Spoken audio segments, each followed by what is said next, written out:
Go with this order, which is different than the order that we find in the Mus'haf or the copies of the Qur'an that we read. We see that it starts with Surah Al-Fatiha, Surah Al-Baqarah, goes on until Surah Al-Nas. Yeah? While when it comes about the order of revelation, it started off with Surah Al-Alaq, a few verses, and then moved on to other surahs like Surah Al-Qalam, Surah Al-Muddathir, Al-Muzammil, and so on and so forth. And the first surah, the complete surah that was revealed to Muhammad sallallahu alaihi wasallam was Surah Al-Fatiha, which was not the first surah, but in the Quran, in the Mus'haf, we see as Surah Al-Fatiha is the first surah. But as a complete surah, Surah Al-Fatiha was the first surah. But when it comes to the first revelations, it's the Surah Al-Alaq's first few ayat, and some riwayat talk about Surah Al-Muddathir as well. Anyways, having said that, let's move on to the following verses. Last week we talked about Surah Al-Muddathir, that one of the key components of the surah, the beginning part of those verses, is that Rasulullah sallallahu alaihi wasallam was commanded to now go and kabbir. Kabbir means go and glorify the name of Allah subhanahu wa ta'ala, your Rabb.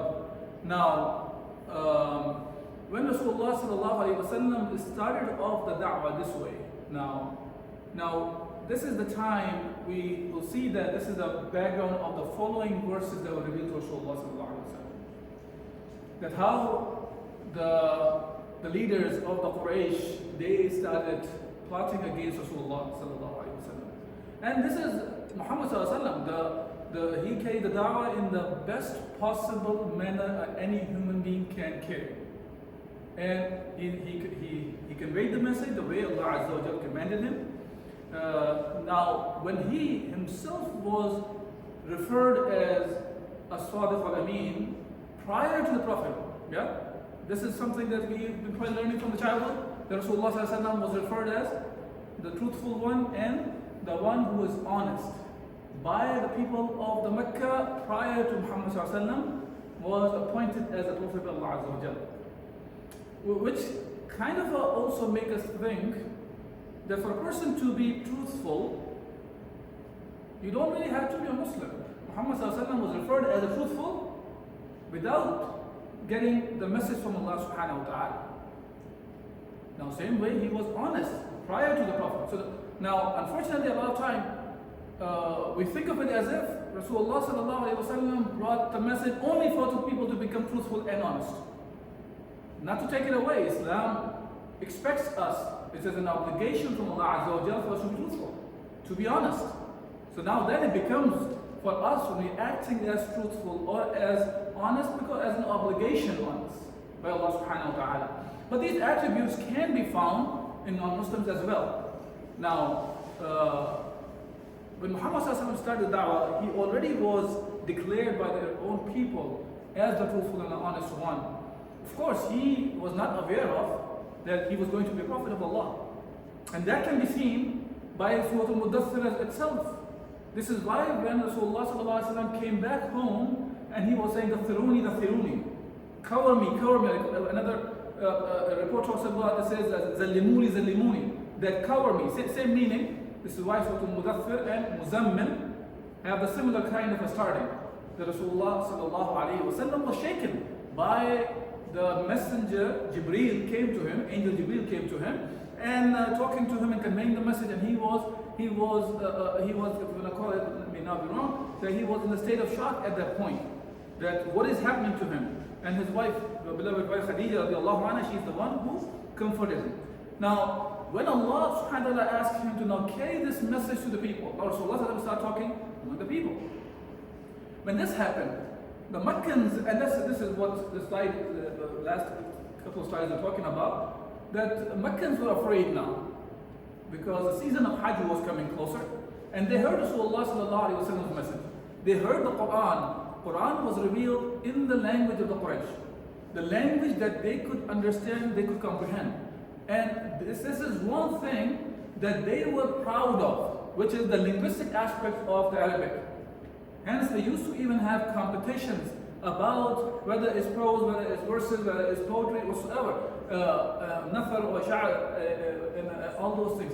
They were proud of that. They used to do competitions, and hence Allah Azza wa Jalla, Allah subhanahu wa ta'ala send the mu'jiza, send the miracle along with Rasulullah sallallahu alaihi wasallam in something that the Meccans or the Arabs, they were best at, which is the language. So the miracle of the Quran is in the language of the Quran. And that's what it was challenged with. See, Allah subhanahu wa ta'ala did not challenge the people in the things or in the fields the people were not aware of.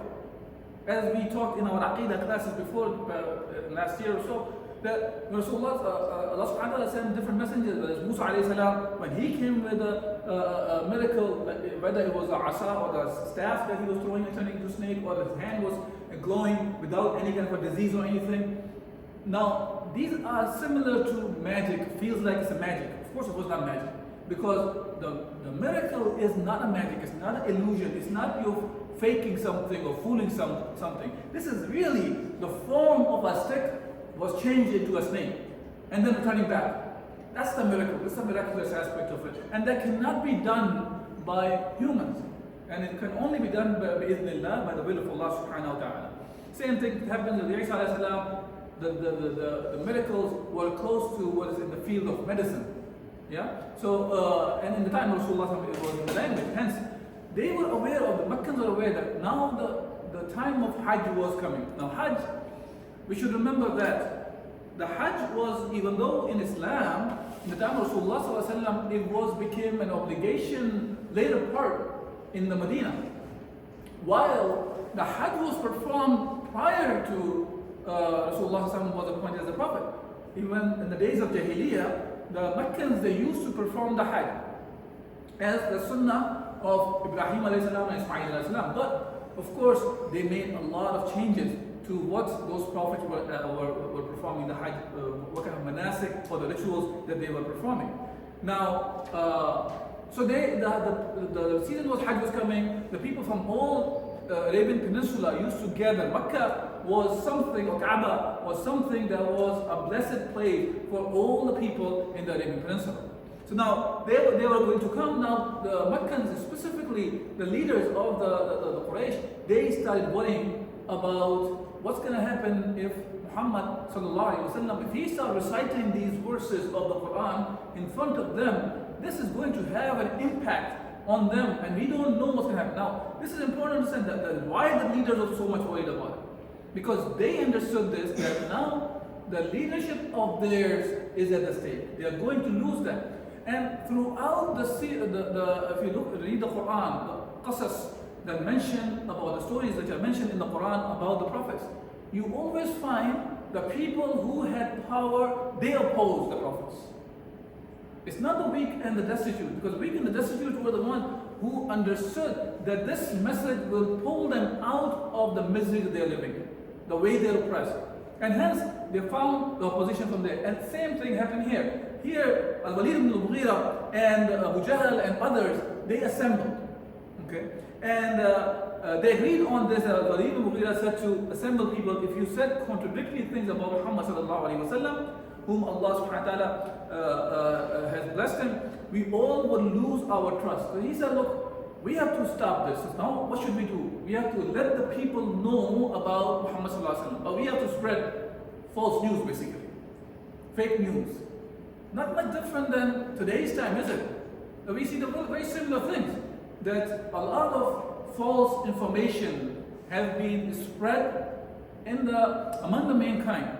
And alhamdulillah, even though all those atrocities which are happening to the people of the Gaza, one of the key things that came out of that, the genocide that is happening, is we see that people are now looking into Islam again more, whether it's the Muslims or whether it's the non-Muslims. And it has a lot to do with the resilience of our brothers and sisters in Gaza. Meaning, the kind of hardship that they're going through, and what you hear from them after losing not only their own immediate family, but many, many families down the road they have lost.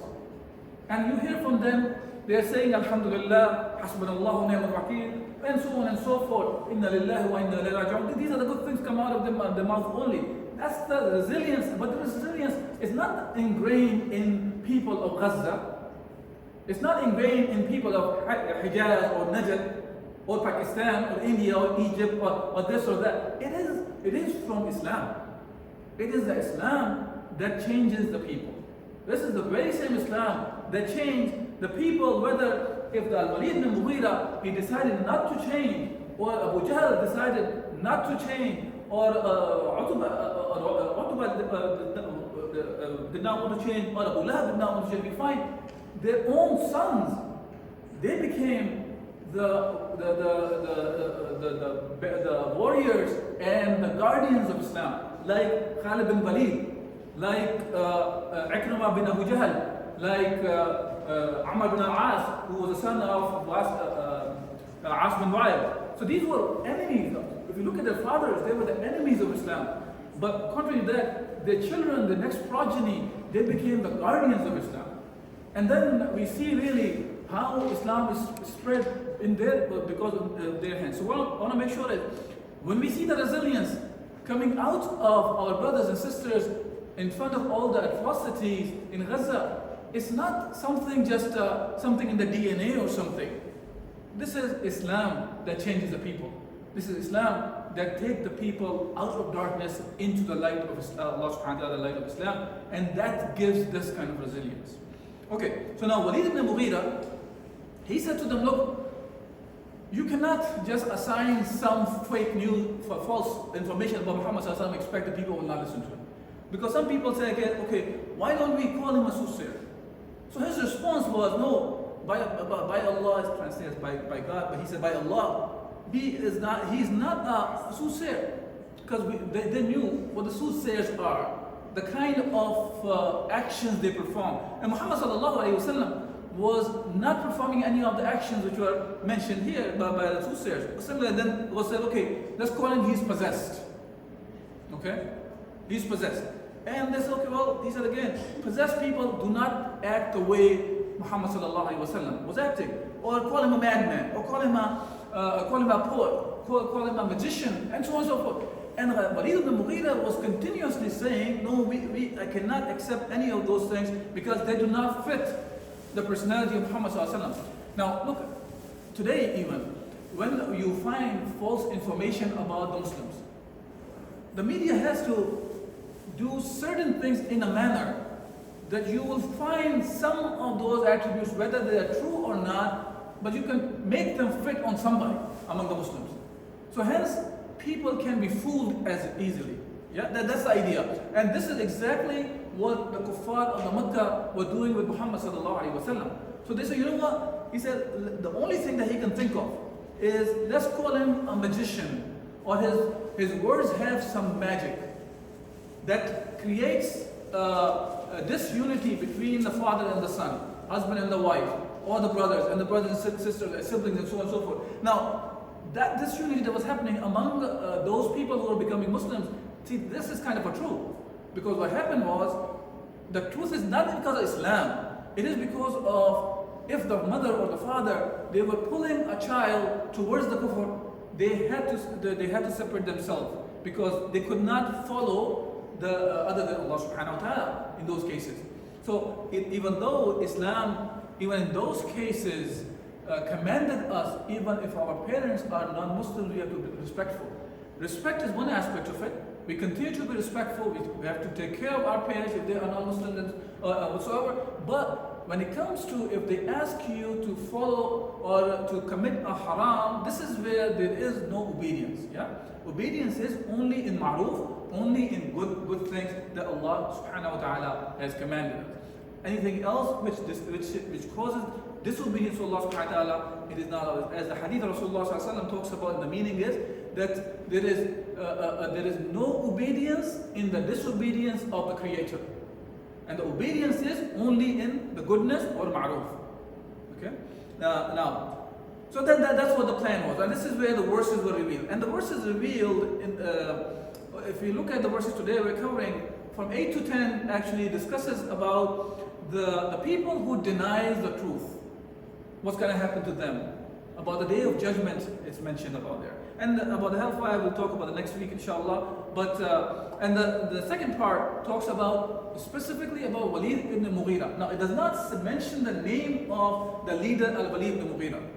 Like we discussed last semester about Surah Al-Qalam. In the Surah Al-Qalam, Allah subhanahu wa ta'ala mentioned many attributes of one of the leaders of the Meccans, but He did not mention the name. Again, in that case was also Al-Walid ibn Mughira. Also, Surah Al-Alaq, Allah subhanahu wa ta'ala is talking about Abu Jahl, but He did not mention about his name. So here again, Allah subhanahu wa ta'ala just mentioned or pointed out those attributes. As we discussed last week, when Allah subhanahu wa ta'ala talks this way, just mentions the attributes and does not give the name, there is a benefit to it.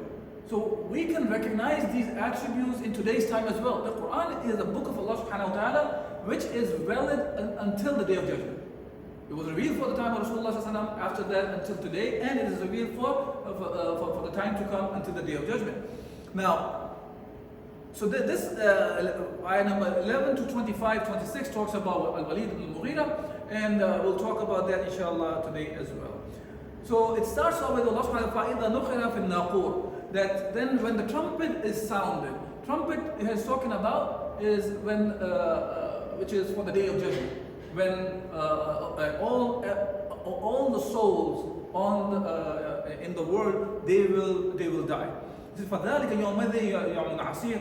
Truly the day will be hard day. عَلَى الْكَافِرِينَ غَيْرُ يَسِيرٌ. Now, far from easy for disbelievers. Now here what it's talking about, after mentioning, calling the people to worship Allah subhanahu wa ta'ala, Islam does not just talk about, okay, you just become good, and does not give you the consequences of if you do not follow what Allah subhanahu wa ta'ala expects you to follow.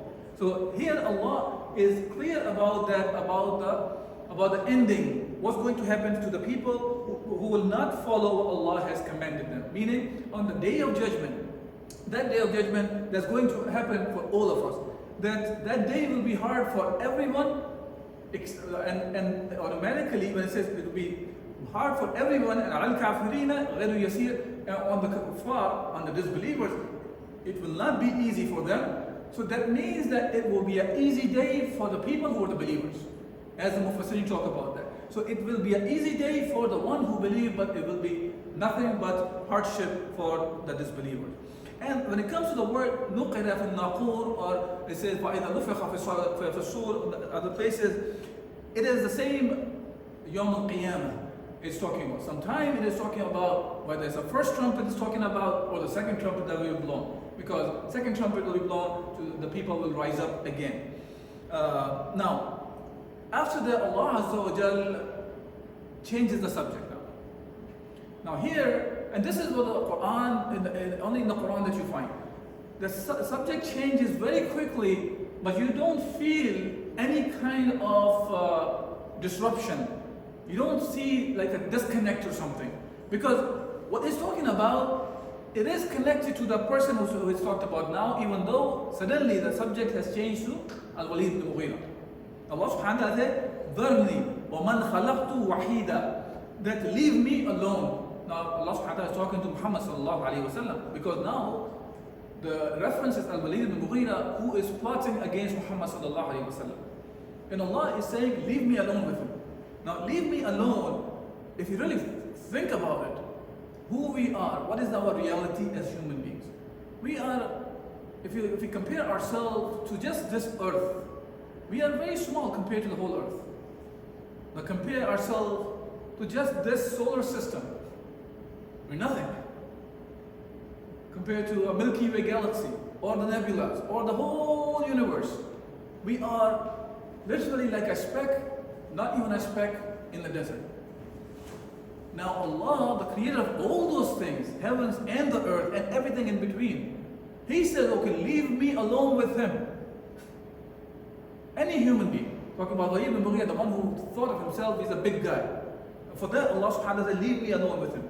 Now, whether وَمَنْ خَلَقْتُ وَحِيدًا, Allah is saying, the one I created him alone, meaning whether the way he came out of the womb of his mother, he was alone, or whether when on the day of judgment, he will be alone. Then it says, وَجَعَلْتُ لَهُ مَالًا مَمْدُودًا, and then granted him resources and abundance, وَبَنِينَ شُهُودًا, and children to be his side. Now, Walid ibn Mughira was a proud person in that sense that Allah subhanahu wa ta'ala blessed him with a lot of wealth And according to one of the reports, he had 12 sons.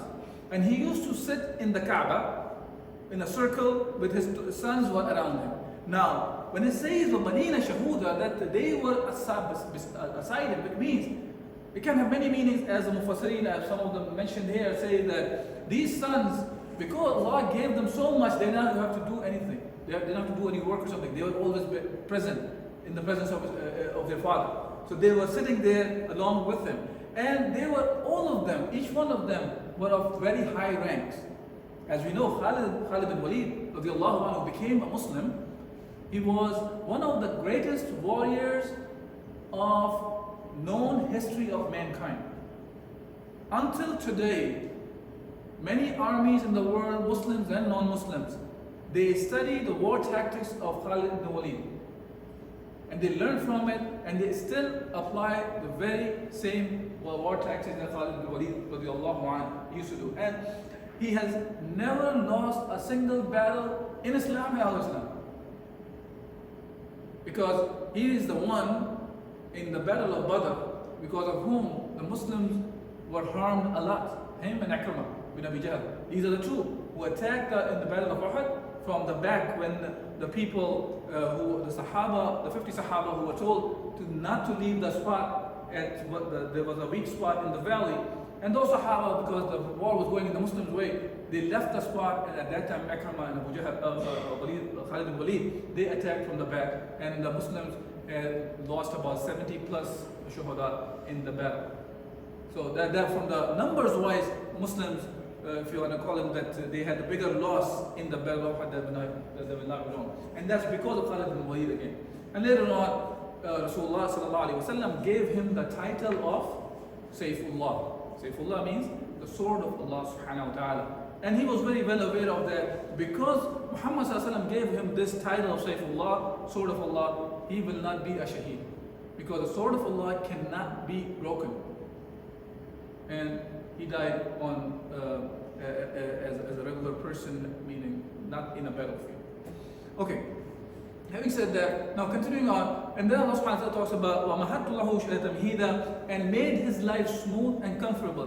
ثُمَّ يَطْمَعُ أَنْ أَزِيدًا, and after all the desires I should give him more. So he even said one time that that look, if what Muhammad says is true, and by the way, when he listened to the Qur'an, he is one of those people, he right away understood that this cannot be the word of human beings. His words were, he has heard the word of men and the jinn, and he has never heard anything like it. And this cannot be the work of a human being. Okay? And this is why Abu Jahl, even at one time, he started ridiculing him when he heard this from Walid bin Mughira. He goes, oh, it seems like you need some money. They will gather some money and give it to you to make you rich. And then he said, you know that I am one of the richest among you. I'm not in need of wealth. But he was saying the truth. But Abu Jahl, he continued to push his button to the point, now Walid ibn Mughira, he wanted to go against Muhammad sallallahu alaihi wasallam. He understood the message was truthful. So he said, Muhammad sallallahu alaihi wasallam is saying the truth. So he said, on the day of judgment also, I am successful here. On the day of judgment also, I will be successful. I'm going to get more on the day of judgment. So this is one of the things that people, who are on the high horse, who start thinking of them, they are better than the others. So they are, some of the garbage ideas people have, as if one race is better than the other race or something. They are a term they use as superhumans or something, and the other people as lower than the animals, and so on and so forth. This is the kind of ideas they always existed, and this is the tricks of shaitan, how it misguides the people. Then Allah subhanahu wa ta'ala talks about how he started thinking and plotting against Muhammad sallallahu alaihi wasallam. Says, "Kalla innahu kana li ayatina anida." Verily, he has been stubborn and opposing our ayat. Allah subhanahu wa ta'ala talks about Walid ibn Mughira.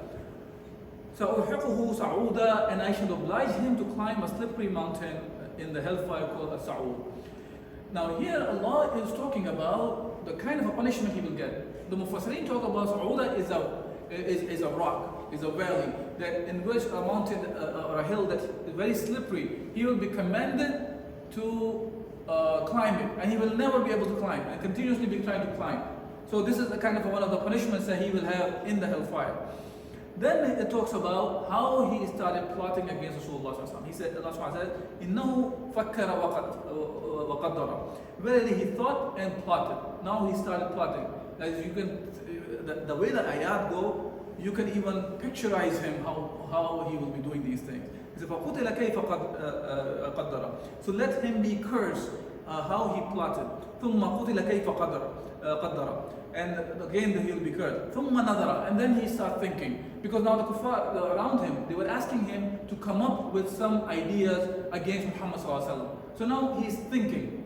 He's thinking, and then ثُمَّ عَبَسَ وَبَصَرَ. You know, like you frown. So he's frowning. That when he's thinking about what to come up with about Rasulullah sallallahu alaihi wasallam. ثُمَّ أَدْبَرَ وَاسْتَكْبَرَ. Then he turned back and was proud. Okay. And then is the time he said, فَقَالَ إِنْ هَذَا إِلَّا سَحْرٌ يُؤْثَرُ. He said, this is nothing but magic from that of old. Now, see, remember when I was talking about the story about him, that how he was gathering the people and he was discussing with the people and people were giving him different ideas that what should be said about Muhammad sallallahu alaihi wasallam. So now in this case, finally he concluded that let's not call him a sahir, let's call him a magician, the one whose spell make the people divide among themselves. Let's not forget about the tribal system that existed in the Meccan time, right? So this tribal system was so deeply rooted that they used to fight with each other for very silly things for decades. For decades they will be fighting. They may even forget why they started fighting for. But just because one of the tribal member was harmed or something, or he was insulted or something, then the other tribe will attack him. Now, to say that his words come and make the division within the tribe, within the family. The father goes away from the son, or husband from the wife, or wife from the husband, or brothers from the sister, or brothers from the brothers, and so on and so forth. So now this is a big thing that impacts the people. This is something, a deeply rooted idea. Look, this is something that Allah subhanahu wa ta'ala, when He sent Muhammad sallallahu alayhi wa sallam, one of the things that the Qur'an did that was never been done by anything among them was uniting them, for uniting them. Allah subhanahu wa ta'ala says that وَاعْتَصِمُوا بِحَبْلِ اللَّهِ جَمِيعًا وَلَا تَفَرَّقُوا. That hold on to the rope of Allah subhanahu wa ta'ala جَمِيعًا. Now this is important to understand. Allah is not saying, oh, the Arabs, you unite with each other. Or the people who are in the Hijaz, or the Najd, or the Sham, or the Palestine, or in Africa, or the Desi land, or this land. Allah is not talking about one specific tribe, one kind of people. Allah is talking about وَاعْتَصِمُوا بِحَبْلِ اللَّهِ جَمِيعًا وَلَا تَفَرَّقُوا. Allah is saying, all of you hold on to the rope of Allah subhanahu wa ta'ala and do not get into differences. And this ayah, even though it starts revealed for the tribe of Al-Aws and Al-Khazraj, those two tribes who used to fight with each other, and Islam came and united them in Medina, and they became brothers to each other. And Allah subhanahu wa ta'ala talks about them, that you were at the brink of entering into the hellfire. Allah is the one who made you brothers. He's the one who saved you from entering the hellfire. Now, today the very same message is here. Today the world is again heading towards the similar kind of a destruction. Isn't that the case? That certain group of people, whether because of power, whether it's because of the race, whether because of which specific region they are from, or which families they belong to, they think they're better than the others. And hence, then you see that the ones that they look down to, they don't even feel anything by doing, whether it's the issue of the Gaza, what's happening to the brothers and sisters over there, whether it's the issue of Sudan, what's happening to the brothers and sisters over there, or in Kashmir, or Sham, Syria, Yemen, and even in the rest of the world, which is Muslims are not in majority, whether it is even Chicago. Go to the areas of Chicago. Temperature rises, killing rises. More shooting happens. People have no idea why they're killing, and the ones who are getting killed, they have no idea why they got killed. How many times we have to hear the news? Somebody was sitting in the porch and he got shot. A kid was sitting in the porch and got shot. He was inside the house, in the bedroom or the living room. The bullet went through the windows and shot the person. They have nothing to do with whatsoever, even when they talk about the gang fights are happening. So the ones who are engaged in there many a time, they don't know why they're fighting. The ones who are getting killed, they don't know why they got killed. And this is one of the signs of Day of Judgments, by the way. And we are getting closer and closer to this kind of a destruction that mankind is at the point of destroying itself.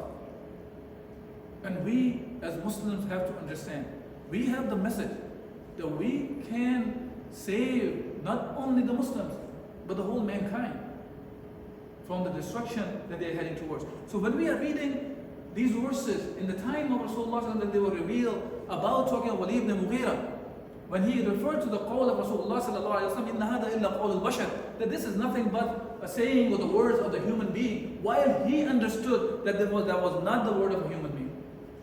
But why did he do that then? Because he knew that if he accepts it, and the people of Makkah accept it, or the Arabian Peninsula they accept it, then the leadership that they had, this leadership is not going to continue on the way it was continuing on. The way they were imposing themselves as the Rabb of the people, as the lords of the people, the one who were giving the laws to the people, the one who were controlling the lives of the people, they will not have to say like this, because then they have to follow Allah subhanahu wa ta'ala and leave this kind of oppression. And they were not ready to do that. And we always have to think of it. The comparison of these verses in today's time. Let's never ever read the Qur'an as even the kuffar of the Makkah, they used to call Rasulullah, oh, these are asatirul awwaleen, these are just the stories from the past.